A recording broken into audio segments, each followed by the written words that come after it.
Tonight's episode is brought to you by the Be Real Podcast Network. For more episodes like this, go to BREELnetwork.com. Enjoy the show. Fatality.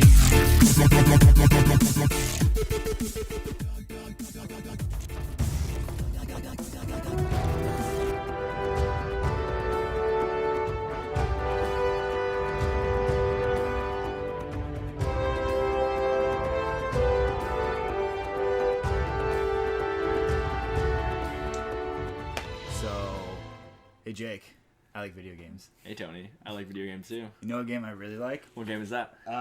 What is it? Uncharted 2, Among Thieves. Look at that box art. I just played that game myself not too long ago. I fucking love that game. Yeah. So, disclaimer right up front, I am a total Naughty Dog, fanboy, so, they can do nothing wrong by me, Uncharted and Last of Us are my two favorite. Uncharted 4 and Last of Us are two of my favorite games of all time. Yeah, I think other than Crash Bandicoot, one of them for the Xbox. This is my first Naughty Dog game. Did you not even play any of the PlayStation ones? Nah. Holy shit! Add that to the list. Only Crash Bandicoot. I think something Tycoon. Holy shit! Yeah. Well, anyways, this is nothing like Crash Bandicoot. Kind of. I mean, you can see influences in, the game's design. Right. And they actually allude to that a lot in Uncharted 4. Main protagonist, big and orange. He's a wild animal, yep. So, yeah.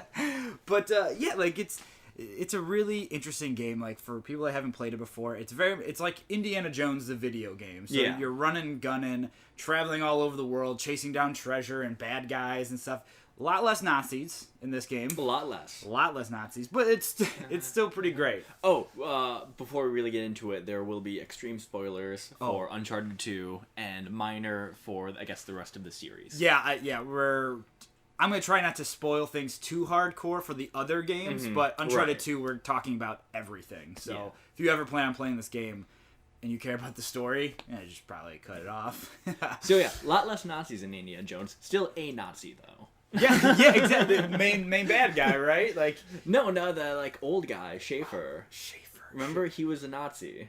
What are you talking about? Schaefer? He's the old German dude you find in the village. Oh, the one in Tibet. Yeah. Okay. And then he's like, hey, random dude, take Nathan Drake to this site where I had all my Nazi friends killed. Holy shit. But he killed them for a good purpose.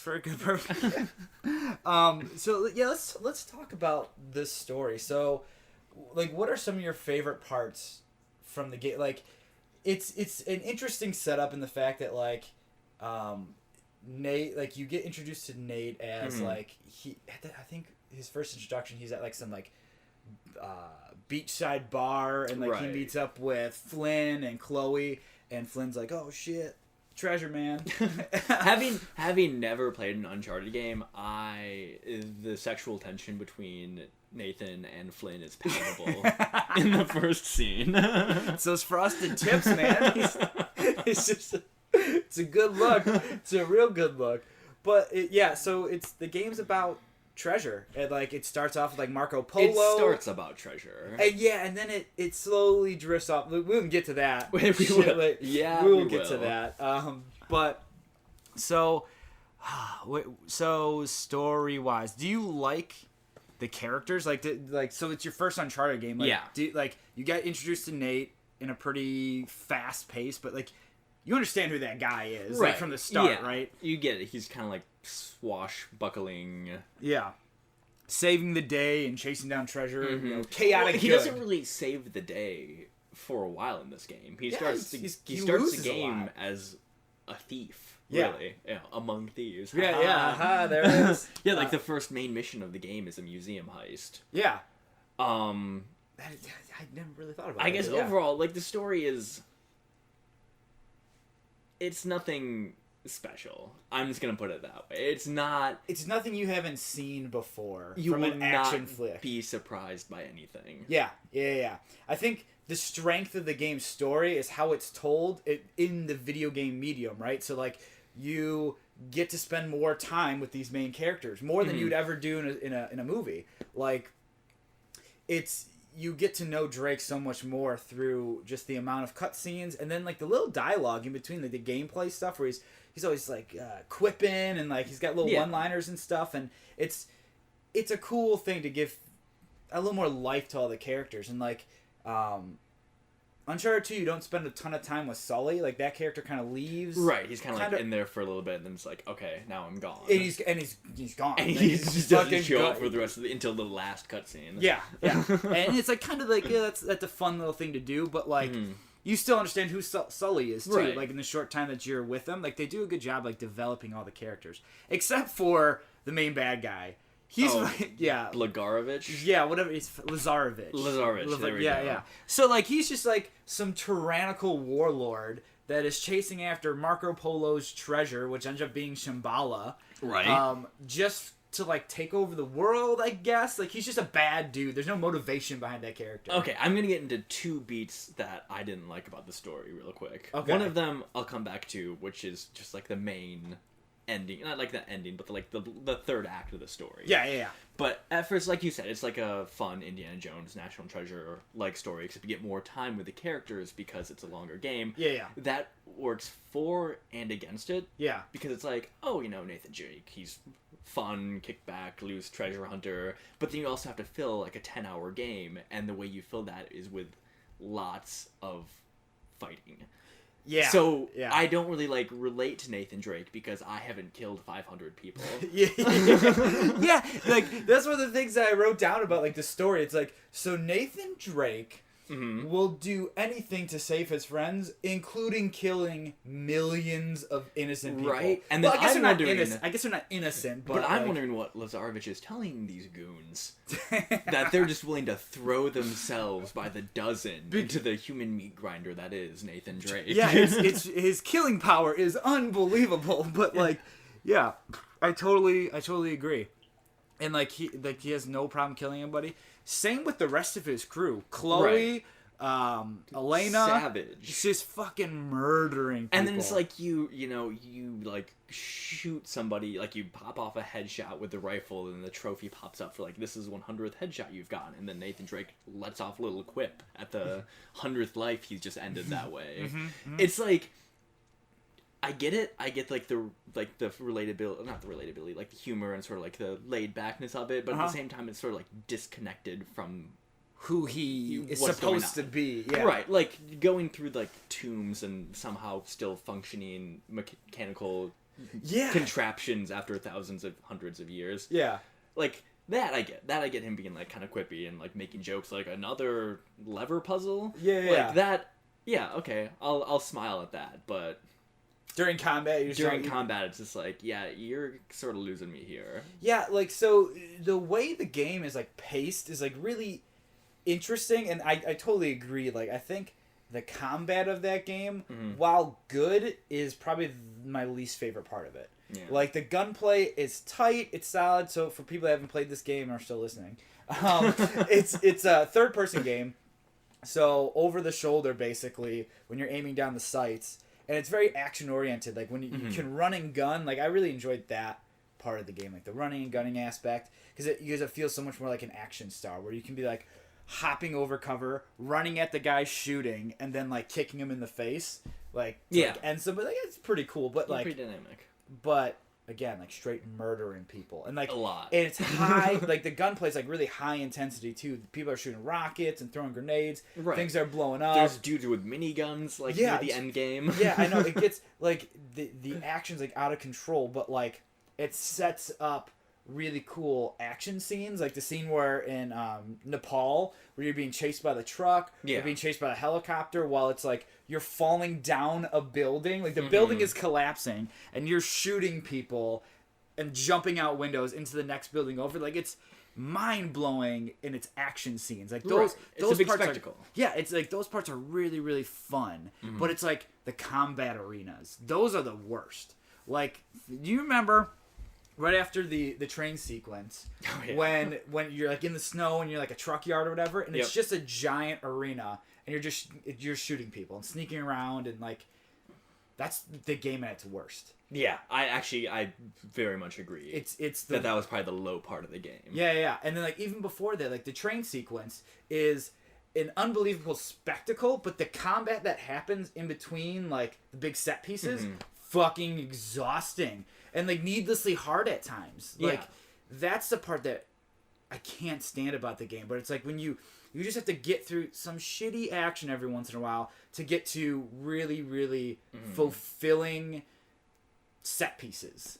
And like that part's really good, and it's like it really tests like your reflexes and like thinking on your feet kind of in the combat. But then it's going back to the pacing, like then it transitions into like puzzles or like sequences where you're just like kind of walking around. So it's like there's highs and lows, peaks and valleys to the game that I think are really, really good. Like, what did you think of the puzzles in that game? So like the Tomb Raider-y parts of it. Like, what did you think of that stuff? There was like the light puzzle. They were like redirecting They were weak. You know, like puzzles. The worst were the notebook puzzles, where basically the answer is written down for you. You just have to go shuffle through a bunch of pages in order to find it. And then it makes me wonder, where did this notebook come from? It's awesome. I love the notebook. Look at the fucking notebook. I have a Nathan Drake notebook. She just like pulls this, like it's not even mentioned in the story at all. Just like all of a sudden you get to this giant statue puzzle, and the game tells you press select to pull out Nathan's notebook, and then you open it up and it's like, oh, there's a very detailed, elaborate drawing of the statue I'm looking at and the exact position it needs to be in for me to advance this puzzle. What? Where did that come from? Yeah. Okay. Why do I have it? I agree that that's like kind of like world breaking to a certain extent, but like exactly to the opposite of that. Like I like that Nate's like carrying around a little notebook and he's jotting shit down. Like he does it in like so many scenes, so it's not like you don't know you have it. I guess you don't know in the cutscenes. It's in the cutscenes. Like you're never actively doing it, but like if you're paying attention to all the scenes, he's always writing shit down, and it's not nearly as much as the pages he has written. Because like, did you page back through everything? I did look at stuff. Yeah. Yeah, it's like that's one of the things I think is really strong as like a storytelling device is that you can page back through at any time in the game. Like I have to check at different intervals, so like 75% of the game, open it up and go all the way back because there's pages in there that are not needed for puzzles at all. It's just like this is your journey. Like this is everything that happened. Pictures just of all flavor text. Yeah, like pictures of all the awesome locales that you visit because you go to a bunch in the game. Like there's a lot of different environments you hit. Yeah. So it's fun flavor text. Right. That's what it is. It's just flavor text, but I love it. Like it endears me to the world and to those characters. You know. But like I agree, the puzzles. As a puzzle device, it doesn't work. As a just like character building flavor text device, it's all right. Yeah, I like it. I think it's cool. But like, yeah, the puzzles are kind of weak. The only one I really enjoyed was the light puzzle where you had like the mirrors and you had to redirect that. Like that one was kind of fun. It was all right. Yeah. But like all the other ones were kind of shit. Like the one in Tibet where you're with like his Tibetan the 2-person puzzle where like you have to like jump around like and he's doing stuff on the other side of this big chasm. Like most frustrating puzzle of my life. Oh my god. Yeah. That part fucking sucked. And usually it's like again a good break in between action. Like you'll go through a high intensity action gun battle or set piece, get dropped into a place where you have to do like climbing shit into a puzzle or something. Yeah. And then right after you finish the puzzle, on cue, action sequence again. And it's like I like that the peaks and valleys of the game like that. But all right, one thing I have to talk about right now because like one of my favorite parts of the game is the opening. I think the opening of that game is one of the best of all time. I'm glad you brought that up. Why is that? The opening scene, Nathan Drake wakes up. He is sitting in the train car. He realizes that he's been shot, covered in blood. Yep. Then you find out that the train car is hanging over a cliff. And, he falls to the end and has to climb back up in order to not die. Like, barely makes it, climbs to the top. Yeah. Really effective, really solid opening scene. Gives you the climbing tutorial without a single button prompt. However, as you mentioned before, there was the train fighting sequence later in the game. Yeah. Which is one of the most frustrating action sequences in the game. That was the longest time I spent on the train action sequence. Yeah, the worst. Mm-hmm. And then, right after that, it throws you back into that exact same tutorial climbing thing, and then doing it again while being frustrated. Yeah, I hated it. Okay. So when it first happened, I loved it, and then it happened again. I'm like, this is so frustrating. I have to do this again. Yeah, and I'm glad that's the exact one I had written down too. It's like the initial part, it's great, it teaches you all the mechanics in a fun way, and it instantly grabs you. The game like grabs you by the neck. It's like, fuck you are playing this game right now. It's like when movies start without credits, like it gets right into it. Like think of like The Dark Knight. Similar thing, like you're right in it. But also, you're right. A great introduction to the Uncharted 2 drinking game, which is wherever Nathan Drake jumps to something or is climbed on something and then it breaks, take a drink. That's fucking... I never thought that... That's awesome! You'll be hammered by the time you get up the snowy train cart at the tutorial. Yeah. Because it happens like 8 times. Oh, dude, so many. And if you do that over the course of the entire game, holy lord. Like every climbing sequence... something breaks. Something breaks. It's always, and he always escapes by like it's nothing. It's so great. I love it. Like the climbing is just so silly sometimes. It's so silly. It's like the silliest thing to think a guy can do this, but like I don't know. Like it's that power fantasy, Like you are the most badass action star around, and you get to control it, Like, and it usually works. There's some times where it's like. It's a little broken. Like some of the control, like when you're trying to vault over stuff, or you're trying to like duck into cover, like with a circle, like that's kind of touchy.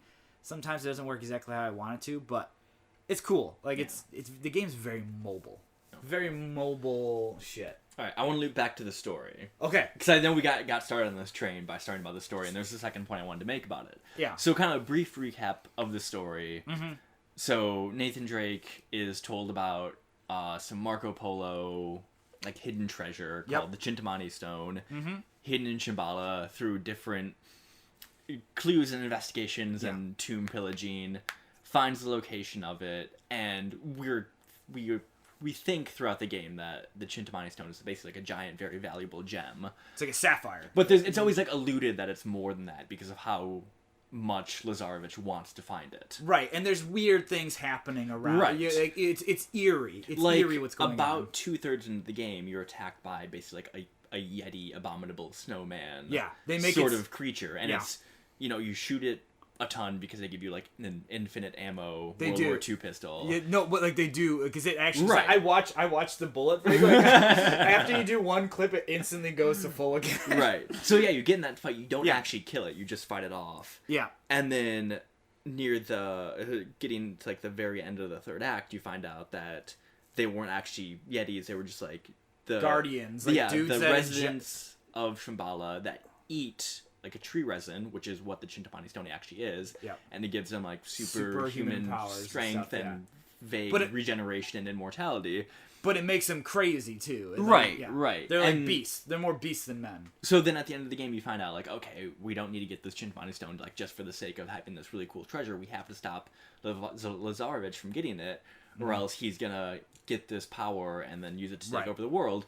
To which I reply, we've killed like 36 dudes who have gotten this power with almost no problem whatsoever. In a cutscene, Lazarevich one-shots one with a shotgun.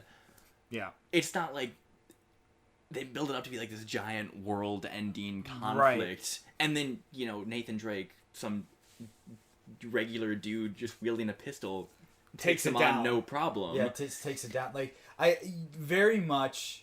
in agreement. I didn't like that. When it went from a treasure hunting game to like a save the world game. That game falls apart right after arguably its best moment, the train sequence. Right at that moment when you climb up that train the second time, ever since every moment after that is not nearly as good as the first half.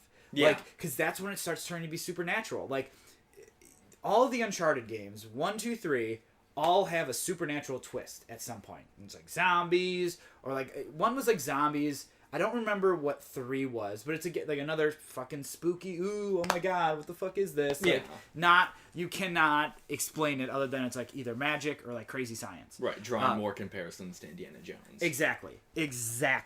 So after that point, that's when the game falls apart. Like it's not very good anymore. Like I love everything that happens when, like you said, it's a treasure hunting movie. Like the love triangle between Elena and Chloe and Nate is great. It's really good.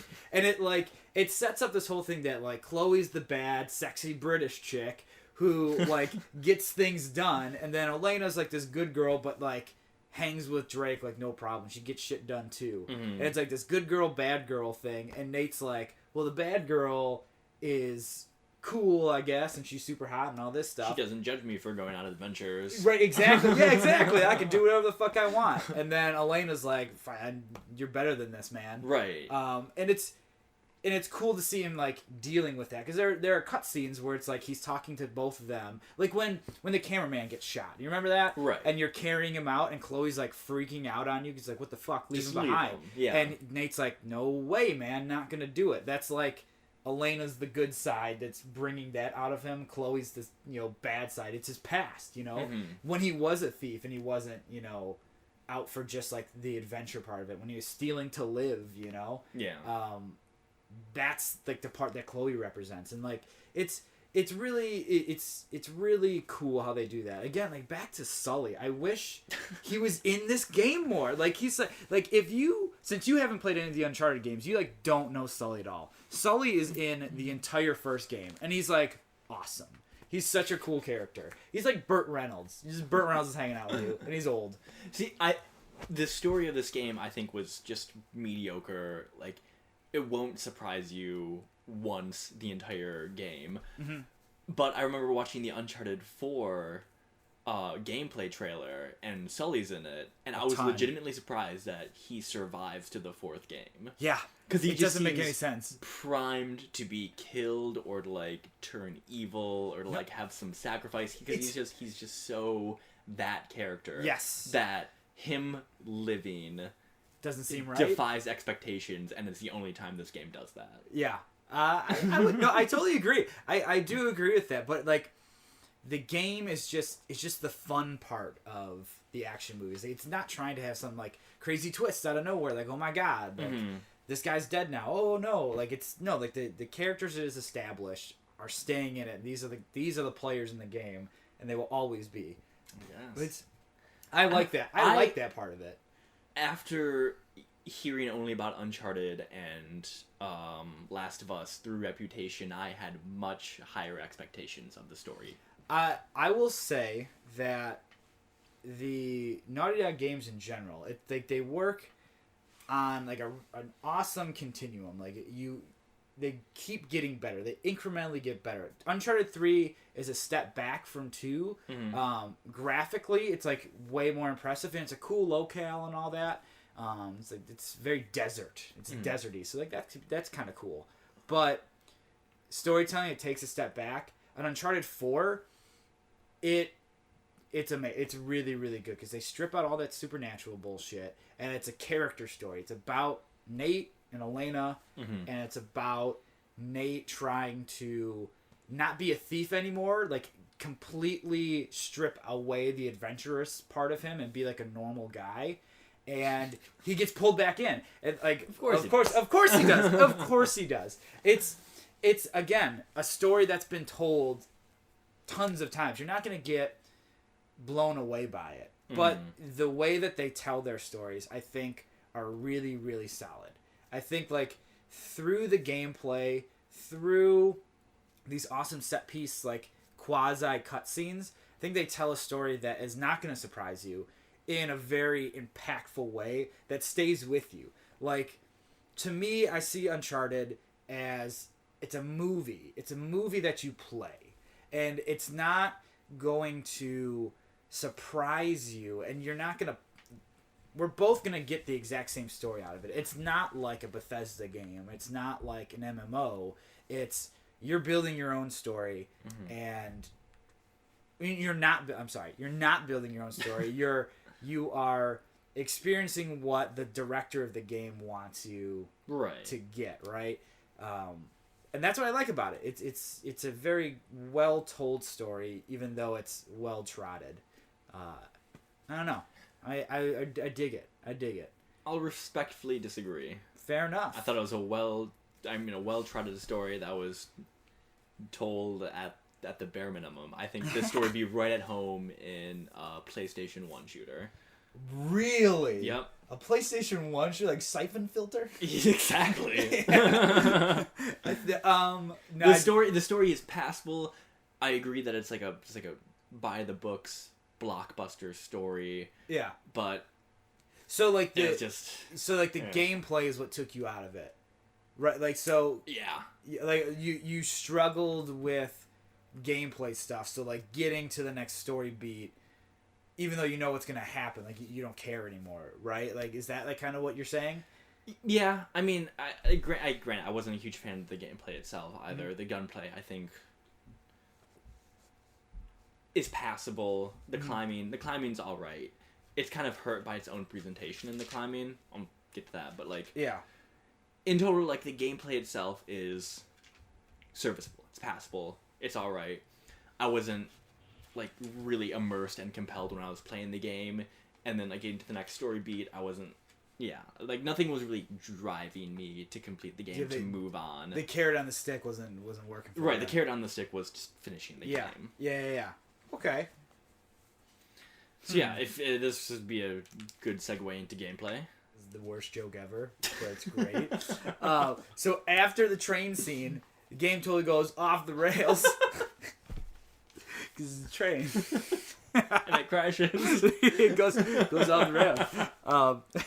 But yet, like, if that game was like 6 hours shorter, I think it'd be. How long is the game? I don't even remember what my timer was. I think mine was like 12. Well, that seems about right. Maybe less. Probably less. Yeah, I think this is the first time in a while I thought I wish this game was shorter. Yeah, like there's certain times that like I'm really enjoying a game, but I want to wrap this up. Mm-hmm. Like this is one of those times that like I really felt that, and it's not because I didn't like the game. It's like you're kind of overstaying your welcome. Like yes. I already got what I wanted out of it, which is that block before the train sequence, like before you do that climbing section again. It's like this is all great. It's all really good. And then as soon as the supernatural bullshit starts coming in and the story gets really squirrely at that point, like I don't care anymore. Like I was racing again. I was trying to race to finish the game. Right. And that sucks. But I still think that the first half of the game holds up really well and is really good. But yeah, like it's just too long. It's too long. Like. Or maybe it's just that its second half just really sucks, and you wanted to just be over. You want to remember the good shit about it, not all that bad stuff. Yeah, you know. I can admire what it tries to do with the gameplay because this came out 2009, so it's a 7-year-old game. That's checked. And it's probably one of the first times that, like as you mentioned, a game tried to have very dynamic, moving, and like at sometimes 3-dimensional combat. Yeah. And yeah, I can admire it for trying that. In execution, it didn't work so well. I felt like the gunplay was, again, all right. The cover-based mechanics was, par for the course at that time, and the controls for the covering weren't great. I did like the climbing, and in the times where you could manage to like do a little bit of traversing vertically in a fight without being killed immediately, it could be very beneficial and very nice. Near the end of the game when I was just trying to finish it, my favorite strategy for fights was to find a ledge by a cliff and just hang off the edge of it and wait for guys to come in. Take pot shots with your pistol, then people would come up, you'd throw them off, you were immune to all damage, grenades and otherwise.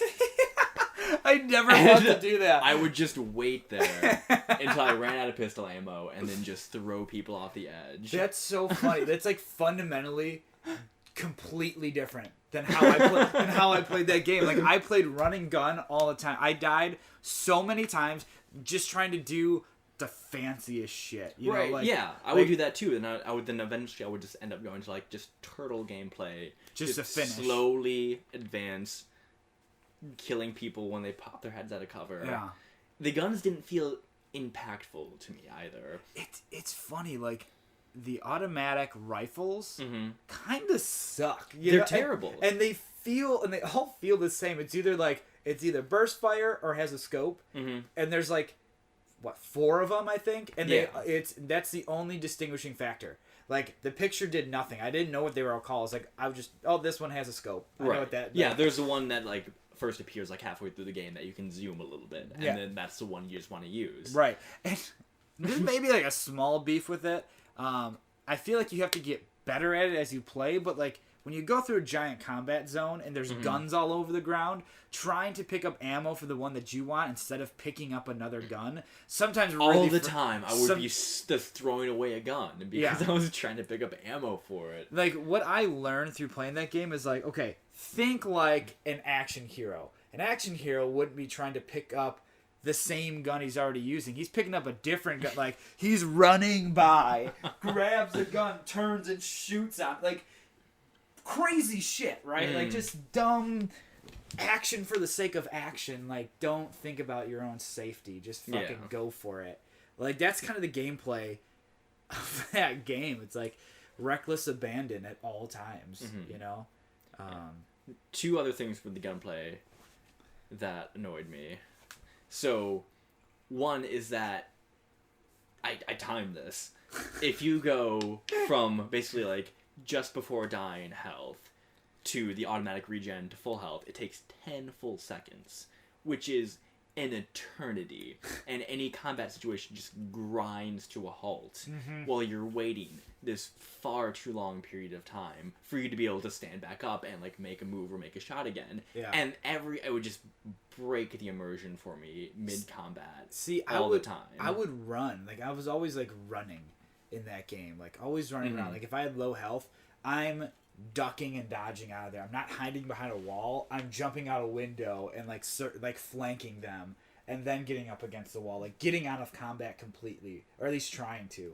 But you're right. There's a lot of times where you can't get out of combat. You have to turtle. It's because like they keep ratcheting up the intensity of the gunfights, but like losing the part that it's like, okay, it's not the amount of guys I'm killing. It's the interesting situation you're putting me in. Like I don't need to kill 50 guys to feel powerful. I could kill 5 enemies, but as long as it's like an interesting gameplay moment where I have to climb up here, jump down here, like jump down, kick the guy, take his gun, shoot this dude, like do like a James Bond, moment. I'd rather have that than the battle theaters that they give you, And then they try to like each one tries to be a set piece and they end up getting really stale. Yeah, like I feel like when they start dropping those Gatling gun dudes into the game, like it's like, okay, come on, like what are you doing? Like this is, and that's like halfway through. Like it's not even like an end game thing. Like their end game boss are those giant beasts. Yeah, that like suck. That fucking suck. They're like popped up on tree sap. Yeah, it's like fucking crystal meth. It's like the Breaking Bad crystal meth, but in like sap form, and they're just like rubbing it on their eyeballs, freaking out. It's like it's fucking crazy. And then the part that is reminding me of breaking immersion so much is that, okay, you remember they first introduced those beast men, like the Guardians, and like you said, they're like impossible to kill.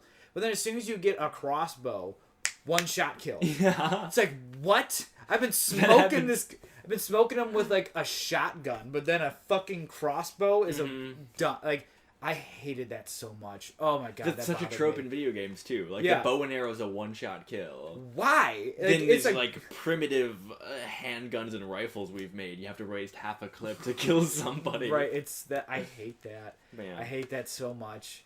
So the regen time, and then the other thing was the hand-to-hand combat is actually pretty solid. It's like this proto Batman Arkham Asylum punch and counter. But the thing is, if there's more than one person alive at a given point in time, it is suicide to try a hand-to-hand combat. See, I used hand-to-hand combat all the time, so what I would do is if I see a bunch of people like in a room, You run at them, shoot them a couple times with a pistol, or whatever gun you're holding at a time. You're just spraying around. Yeah. Usually if you hit, like, the melee button Yeah, square, you get, like, the running... One hit kill, and then you move on next guy. You shoot him a couple times, and then, like, try to jump on his back. Or, like, I think of it more as, like, I'm trying to, like, jump between guys as fast as possible. That did not work for me. See, like, I felt like sometimes, almost, if you got into a melee combat situation, some of the other enemies would stop shooting at you sometimes. Like, it wasn't all the time. Oh, what situation was that? Oh, I couldn't never tell you. once happened to that me. happened to me, like, a couple of times. Like,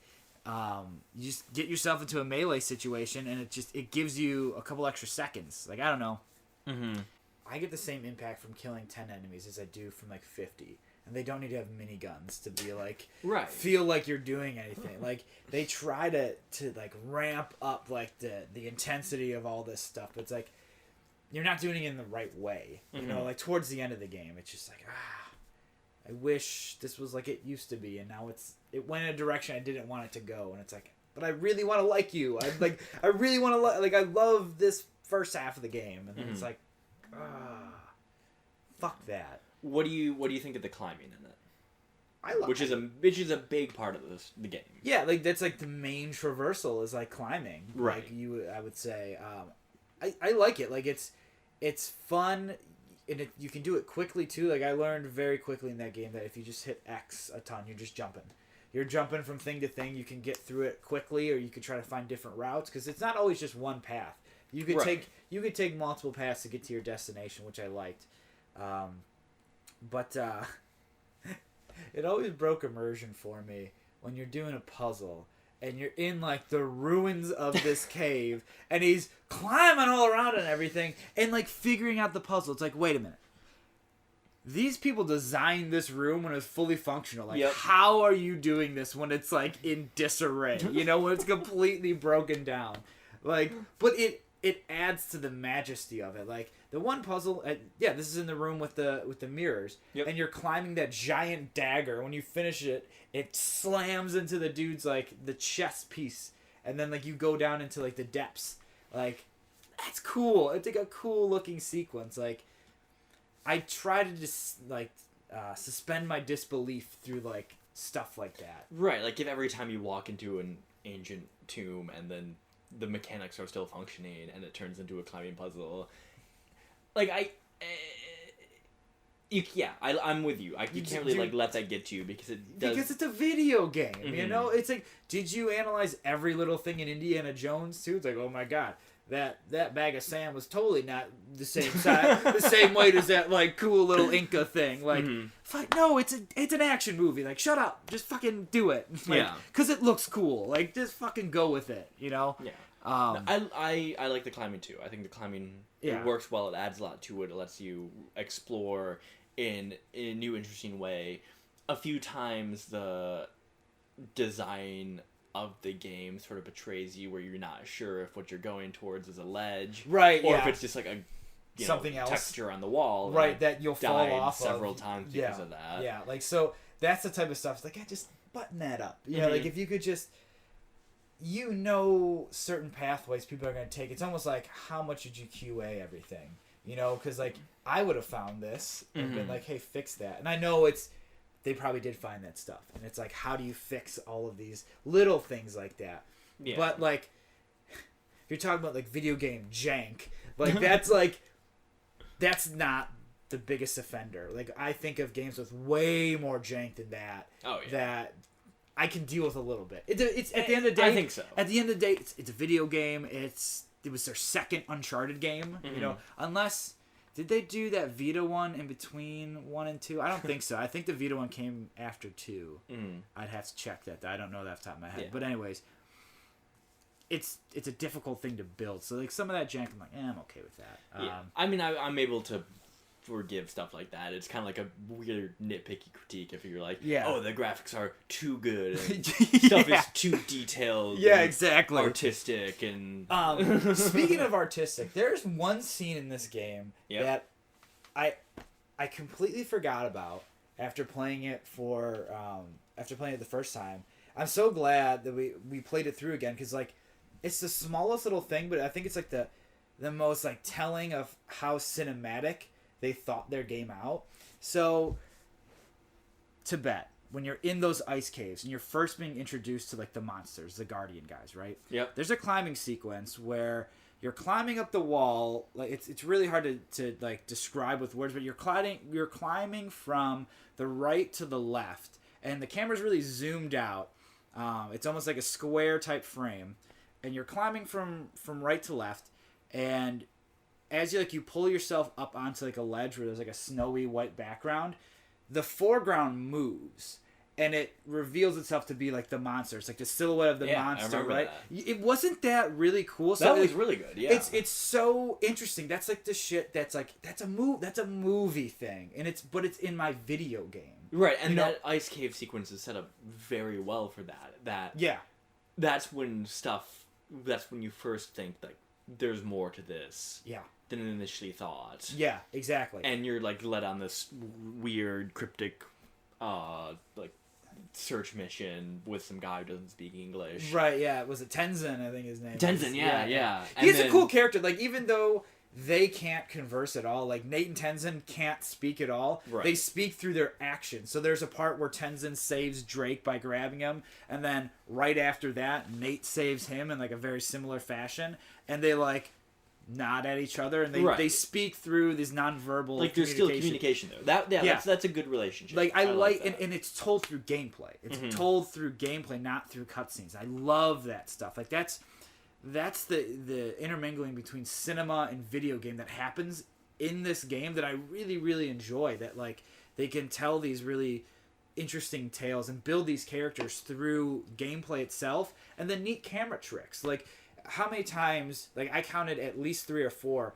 like wipes from one emotional scene, and then they wipe, and then like you're into the next action scene, like in the middle of the scene basically. And it's like that's a movie thing. Like it seems like a movie cut, but it's a game. You know, like I really like that. I should find a video of that moment. Yeah, that foreground shifting thing, and put it in like the show notes, because like that's a cool scene, man. Like. I really, really dug that. And then, I mean, for all my gripes about like the story and the gameplay, the presentation, top notch. Is just it set a new standard. Yeah. In 2009 when this came out. See, and that's like what I was saying before. The continuum of Naughty Dog, they keep getting better. Like Uncharted 2 was the best thing at the time. Like it was groundbreaking. But now looking back on it, it's like, games are better at this now, but they're better at it because they had that game to look at and be like, holy shit, like that's impressive. Like that's how you can tell a story in a video game. Holy shit. Like, and even if you look at Naughty Dog games after that, like The Last of Us, we're just skipping Uncharted 3. That game is such dirt. Oh my god, that game's really bad. That's a really bad game. But The Last of Us is one of the most incredible storytelling games like out there. It's really fucking good. And like I feel like you would have some of the same critiques of that game as you do of Uncharted, because like it seems that like the gameplay loop that is like a Naughty Dog game isn't like your favorite thing, but that's not what you come to those games for. At least in my opinion. You come to a Naughty Dog game to get this cinematic video game experience. And like everything is fun, but it could be done a little bit better, like here or there. But like the stuff they nail, like knock out of the park, it's like industry standard stuff. You know, it's the best there is. Okay, here's something that bothers the fuck out of me. Hit me with it. So do you remember? Okay, going back to that part in Tibet when you're with Tenzin and they're climbing around like the snow cave or whatever. Tenzin's able to pick up that grappling hook. Use it no problem. But Nate Drake cannot figure it out for some reason. He has no idea. He even remarks of it in one of his little quips. He's like, it's not just so easy to throw the thing up there. He's like, oh, well, I guess it is. Like, it's, oh, God. It's like, why can't he pick that up? And then in that sequence, Tenzin just finds like 4 different grappling hooks. Just lying on the ground. People are just leaving grappling hooks left and right. Thank God these Nazi ropes have not deteriorated. It's fine after German. 70 years. Fine German rope German making. engineering, man. Their ropes run forever, just like their cars. Yep. There's a lot of plot convenience stuff like that. Yeah, which is it's forgivable. Really. Suspend your disbelief, but like the thing that bothers me the most about that grappling hook is that it seems like something very easy for Nate to be able to do, just in the sense that it's the same character model, right? Like it's the same. They have the same animations. Like they didn't script all this brand new animations just for like the other climbable characters. They all use the same basic stuff. Why couldn't you just give that to Nate instead? Let him be the grappling hook guy. You gotta have Tenzin do cool stuff too. I guess the best. Okay, I still like this game a lot. I just don't like the fact you can't use a grappling hook. It seems so easy. Is that the one thing? No, there's a lot of things I don't like about the game. Like I've said a bunch of things that I don't necessarily agree with. There is one plot convenience thing that really bugged me. What was that? So you're in the jungle. This is like I think like the first time you see Lazarevich, and you like blow up his camp or something. Okay, yeah. And then you meet up with Sully, and it's like he must have been looking for Marco Polo's sailors. They crashed somewhere in this jungle, but he couldn't find them. And then you, Sully, walk for like 5 minutes, and then you just find all of them. It's like, are you kidding me? Well, they couldn't just follow the one path out of their camp to where all the corpses were. There's some stupid shit like that. That's so ridiculous. Yeah. So that was like the one huge plot convenience thing where it's like, are you serious? Okay. And with the graphics, with the design, the eyes are so haunting. They're like glossy and they like reflect like you're looking in a bright window all the time. Chloe's eyes scare terrifying. Yeah. She looks like Medusa. It looks like she's about to. If you stare into her eyes, you will turn to stone. It's so ridiculous. That just like the character models in general, I think are really good. Other than the fact that like they do not care about showing you Chloe's butt. They're always just zooming up, like, look at this giant video game butt to take a look at. They never do that shit with Elena's character. It's always Chloe because she's not the saucy British lass. Yeah, exactly. Yeah, exactly. The hot British chick, you know. Yeah. So I gotta ask you, did you like this game? Like, would you give how many hays? How many hays? Is this now? Hey, I like this game canon. I don't know. We rate it. How many hays out of 5? No, it just how many hays out of a ballpark. Scale is just we make it up on the spot. Okay, I will give it 3 unusable grappling hooks out of 5. Okay. Where I'm glad I finally played a cinematic Naughty Dog game. Yeah. It doesn't make me sad that I like missed out on this whole series. Yeah. I don't. If I were to like talk to somebody who's like don't really play games much, like I'm looking for like a good fun action romp, I might be like, yeah, Uncharted would be a good one. Works. But if I were to talk to somebody who's like really like hardcore, plays a lot of games, hardcore guy, and told me like somebody like me who said like, hey, I've never actually played the Uncharted series, do you think I should pick it up? I would tell them that you're really not missing out too much. Okay. So also in preparation, would you play another one though? Would you play Uncharted 1 or 3 or 4? I would maybe play 4 because I hear 4 is the best, but I would rather play Last of Us before any other Uncharted. Okay, I got you. And I honestly, this really tempered my expectations towards eventually playing Last of Us. Really? Yeah. Huh. We're gonna have to do that one then, because I would love to see the comparison that you can draw between it. Because like I think that game like takes all of the right steps, you know, from Uncharted 2. Like, I still like this game. Like even though it's flaws, like we spoke a lot about the flaws. We in this did, game. yeah. Like it doesn't change my opinion of it. Like again, I think the first half is incredibly strong, and the second half really fucking weak. The game is unbalanced, and it's good to bad parts. You know, there's way more. Like the first part is almost all good. The second part is damn near all bad. You know, it's not the sweetest mixture, but it's still fuck, I love it. I still love that game, and I like where it led them. You know, Yeah. it led them down a path to make some of the best games ever. So like, I don't know. I think I give it 7 haze out of a pack of wolves. But I don't think that's.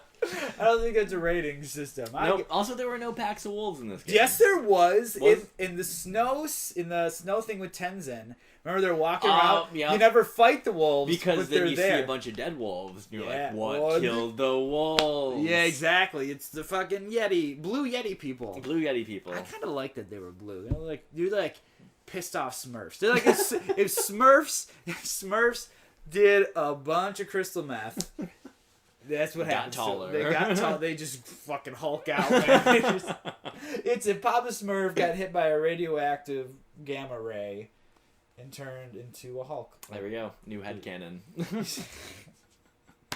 Yep. Okay, so I think that does it. Yeah. What game are we gonna do next time, Tony?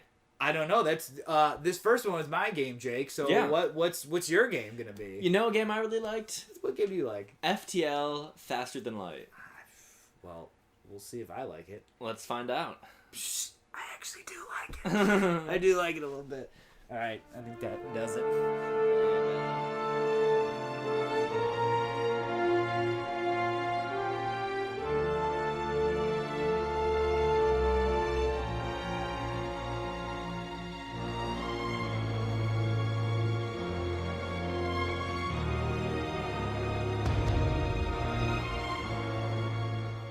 Hey, I Like That Game is a show about 2 dudes that like video games. Every episode, one of us comes up with a game that we enjoy, that we like, that the other person has not played. I guess so, yeah. And then we both play that game again. One for the first time, another for the first time in perhaps a while. Yeah. And then we have a critical discussion about that game. It's really about people and the games we play. Things about that mustache. As people. Yeah, disclaimer. First episode. Hey, I like that game. Mustache. Jake is wheeling a mustache. Did we even introduce ourselves? I don't even think we need to. Okay. Just Jake and Tony. Next time on Hey, I Like That Game. Tony, shut up. That's gonna be on every episode, though.